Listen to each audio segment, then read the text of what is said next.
আজকে আমরা পাতাবাহারের তৃতীয় শ্রেণীর বাংলা বইটি পড়ব।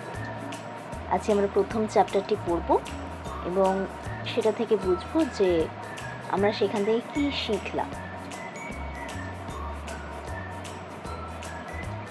প্রথম চ্যাপ্টারটি হচ্ছে সত্যি শোনা এবং এটি একটি প্রচলিত গল্প।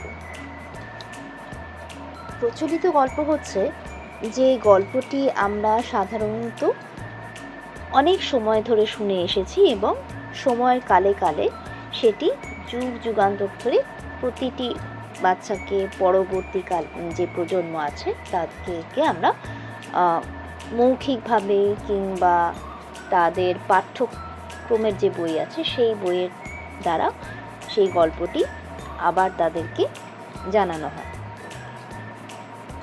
বুড়ো চাষির কঠিন অসুখ হয়েছে, বাঁচার আশা নেই। সেই সময় একমাত্র ছেলেকে ডেকে বলল, ওহে বাপু, আমার দিন ফুরিয়ে এসেছে, যাওয়ার সময় তোমাকে একটা দরকারি কথা বলে যাই। চাষির ছেলে ভারী অলস, অথচ টাকা পয়সার লোভ তার 16 আনা। তার ধারণা বাবা অনেক সোনা কোথাও লুকিয়ে রেখেছে। বাপকে বলল, তোমার লুকোনো সোনা কোথায় রাখা আছে তা তো বলে গেলে না। বুড়ো হেসে বুড়ো বাপ বলল, সেটা বলবো বলেই তো ডেকেছি। শোনো, এই যে তোমাদের চাষের জমি দেখছো, এর নিচেই পোতা আছে লুকোনো সোনা। আমি চোখ বুঝলে তুমি তা খুঁজে বের করে নিও। এই কথা কটি বলেই চিরকালের জন্য চোখ বুঝল সে। ছেলের চোখ দুটো লোভে চকচক করে ওঠে। বাবা মারা যাওয়ার পর ছেলেকে তার বউকে বলল, বাবা তো বলে গেল আমাদের জমির তলায় সোনা পোতা আছে, কিন্তু ঠিক কোন জায়গায় আছে তা তো বলে গেল না। ছেলের বউ খুব বুদ্ধিমতী। সে বলল, তোমার গোটা জমিটা খুঁড়েই দেখতে হবে কোথায় আছে সোনা। ছেলে জমি চাষ আবাদ করার কথা ভাবতেই পারে না। সে চিরকাল শুয়ে বসিয়ে কাটিয়েছে, কিন্তু সোনার লোভ বড় লোভ। সে আলসেমিও রোগ কম নয়, তাই সকালে উঠে এসে কেবল গড়িমসি করে। বউ যখন মনে করিয়ে দেয় সোনা খোঁজার কথা, তখন সে গজগজ করে। দূর কোথাও সোনা পোতা আছে তা ঠিক নেই, কে যাবে খুনোখুনি করতে? তার চেয়ে টেনে ঘুম দেওয়া অনেক ভালো। বউ বলে, তুমি মজুর লাগিয়ে জমি খোঁড়াও না, সোনা যদি পাও তবে আমাদের কপাল ফিরে যাবে। চুপচাপ বসে থেকে কি লাভ? বাবা যখন বলেছেন তখন চেষ্টা করে দেখতে দোষ কি? বউয়ের পরামর্শ শুনে ছেলে দুজন মজুর ডাকিয়ে জমি খুঁড়তে লাগিয়ে দেয়।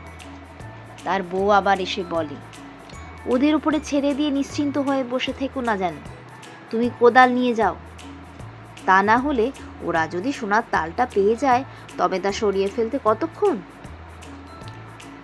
ছেলে ভাবে বউ ঠিক কথাই বলছে, ওদের বিশ্বাস কি? ওরা যদি সোনার তাল সরিয়ে ফেলে তবে সব চেষ্টা বৃথা।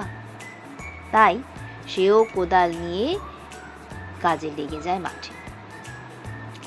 কাজ করতে করতে ওদের ওপর নজর রাখা সুবিধা হবে। যত মাটি খোঁড়ে চাষির ছেলে তত সোনার জন্য মরিয়া হয়ে ওঠে সে।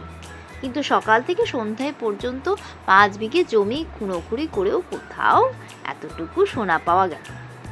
রাগে বিরক্তিতে অস্থির ছেলে যখন বউকে বলল, বাবা নিশ্চয়ই আমাকে বোকা বানিয়েছে, সোনার দানা কিচ্ছু নেই, মিছিমিছি আমায় খাটিয়ে মারলে।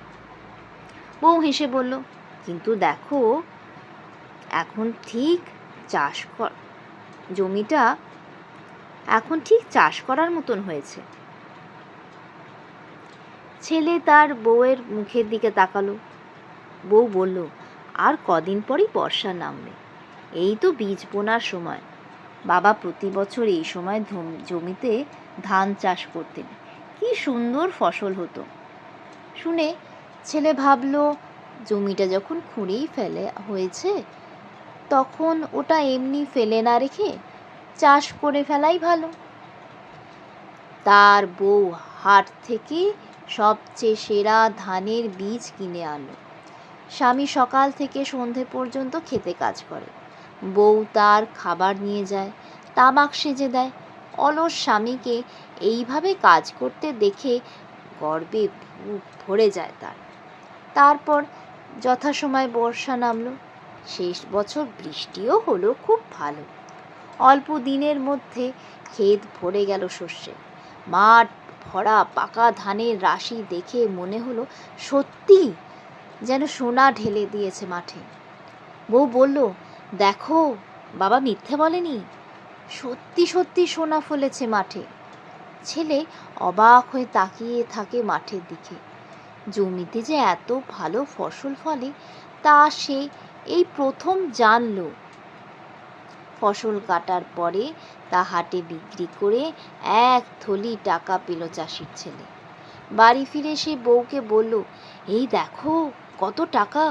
আমার ধারণা ছিল না যে জমি চাষ করলে এত টাকা রোজগার করা যায়। বউ খুব খুশি। এই তার স্বামীর প্রথম রোজগার। হেসে বলল, তাহলে বাবার কথাই ঠিক তো, জমিতে সত্যিই সোনা পোঁতা ছিল। মাথা নেড়ে ছেলে জবাব দিল, 16 আনা। আজ আমি বুঝেছি যে বুদ্ধি খাটালে আর কঠোর পরিশ্রম করলে তার পুরস্কার পেতে দেরি হয় না। এবার আমরা এই যে গল্পটি পড়লাম, গল্পটি খুবই একটা সুন্দর গল্প, এবং আমরা সেখান থেকে আমরা কি শিখলাম? আমরা শিখলাম যে আমরা যদি পরিশ্রম করি এবং আমরা যদি নিজের পথে সৎ থাকি, আমরা যদি কুড়েমি না করি, যখন যেটা করার দরকার যদি সেটা করি এবং সেটা মন প্রাণে বিশ্বাস করে করি, তাহলে সেই পরিশ্রমের ফল আমরা অতি অবশ্যই পাব।